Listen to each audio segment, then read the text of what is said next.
Welcome to Gene and Mike do the New York Times crossword. Gene is off tonight, and so I am doing solo duty for Sunday, November 2nd, 2025. Just a couple of days before Election Day in the United States, and I would definitely vote for this crossword and its constructor, Raphael Musa, because it was a really, really great crossword. The title of the crossword was Open-Faced, and I was a little bit taken aback when I first opened the grid because there were a lot of white squares and the black squares formed a face. So it was very open and there was a face in it. There was no theme though. It was a themeless Sunday crossword, which is rare, but that means that the clues have to be extra good. And Raphael has definitely lived up to that requirement. Let's see here. We've got interesting things such as 19 across, Ben-Hur or Lawrence of Arabia, epic drama, which is just fun to say. Creates an intricate series of lies, say. 9 across, that was spin a web. And 22 across, like many public housing projects, state aided. Not sure how many of these are debuts. Certainly 28 across, ceramicists' devices, pottery wheels. That was sort of interesting. And the one right underneath it, wrong idea, false impression. And if you're getting the correct impression that these are long answers, they are. It turns out that this crossword has fewer clues than any other Sunday crossword. There's lots and lots of long answers. Really interesting things you can do when you open up the grid like that. We had 6 down, typically red-coated toy figurines, tin soldiers. I had toy soldiers for a while, but that wouldn't work because in the New York Times, if a word appears in a clue, it's never going to appear as part of the answer. Well, almost never. 5 down was lead into state or star. That was try. And then we had, corresponding to that, 83 down, 1 more than 5 down. That is to say, 1 more than try, and it was tetra. We had, let's see, I like this one, 90 across, instrument for which Beethoven and Mozart composed, forte piano. This was the area of the grid, bottom left, where I had the most difficulty. In fact, 87 down, blank Cassis, author of the Arabesque Table. It was Reem Cassis, and I did not know that. And that M of Reem crossed 96 across, blank Lupton, author of the 2010 bestseller Sister. And I had enough letters, so I thought it was Rosalind, Rosalind. I didn't know the L because I didn't know the name of Cassis. I thought it maybe was like Rael or something like that.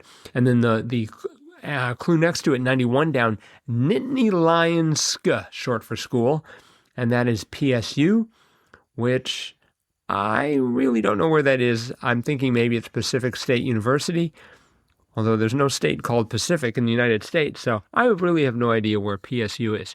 If we happen to have any PSU alumni or current students listening, first of all, my sincere apologies, and second of all, drop us a line, crosswordpodcast@icloud.com. We had 63 across, like some pricing strategies, tiered, T-I-E-R-E-D. I was not ready for that. We had the very interesting 73 across, area with the highest percentage of homes valued at $1 million or more, Silicon Valley. That makes perfect sense. 61 across, blank syndrome, allergic reaction to some bug bites, Skeeter, as in Skeeter syndrome. I thought that was quite interesting. We had 57 across, Paleolithic era tools, stone axes. And then that crossed with 38 down, the absurdist philosopher born in Algeria, Camus, or however that's pronounced. As you can tell, I've never taken a philosophy class, and I'm the worse off for it, believe me. Butterfly, e.g., 45 down. That was a surprise. It turned out to be stroke. I was thinking it's going to be, some sort of an insect, but no. Raphael is too clever for that. We had 41 down, more difficult to eat as fish, bonier. That was sort of interesting. 84 cross, one's skilled in governance, technocrats. At first I went for politicians, but I thought they really aren't skilled in governance at all, or at least some of them aren't.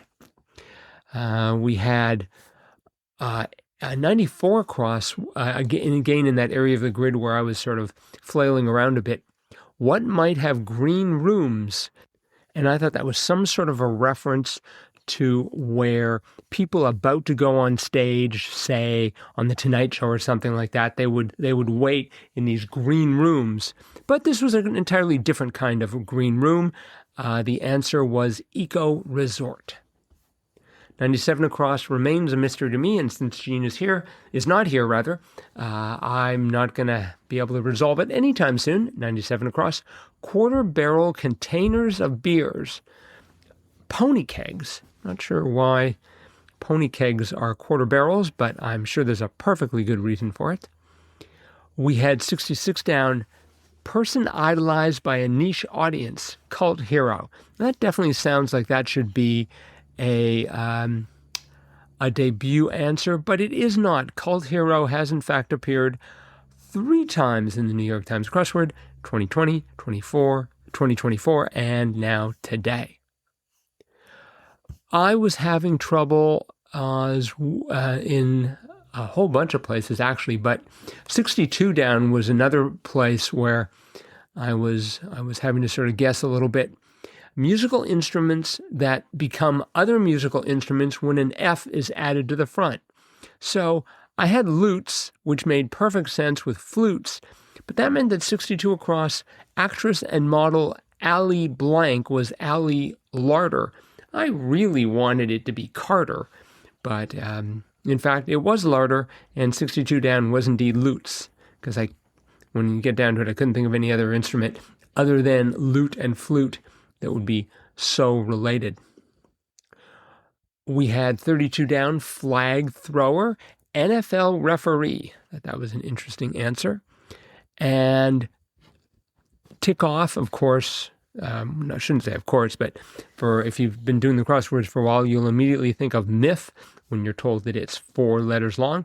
And that second F crossed with livestock facilities regulated by the EPA, feedlots. I had no idea the EPA would be involved in that, but I guess that makes sense. We had 11 down, sport with crampons and carabiners. And there's an approximately 95% chance that I mispronounced that, but the answer I think I can pronounce correctly. Again, that sport with crampons and carabiners is ice climbing. So this was, again, a great crossword by Raphael Musa. I liked having it be themeless because, sometimes those themed crosswords, they tend to degenerate into a lot of dad jokes. And it was sort of just for a change of pace. I thought this was excellent. This was Raphael's 22nd New York Times crossword. He specializes in Fridays. He's done 11 Fridays, 5 Saturdays, and now 6 Sundays. That is it for today. Hopefully Jean will be back tomorrow to talk about Monday's crossword. See you then.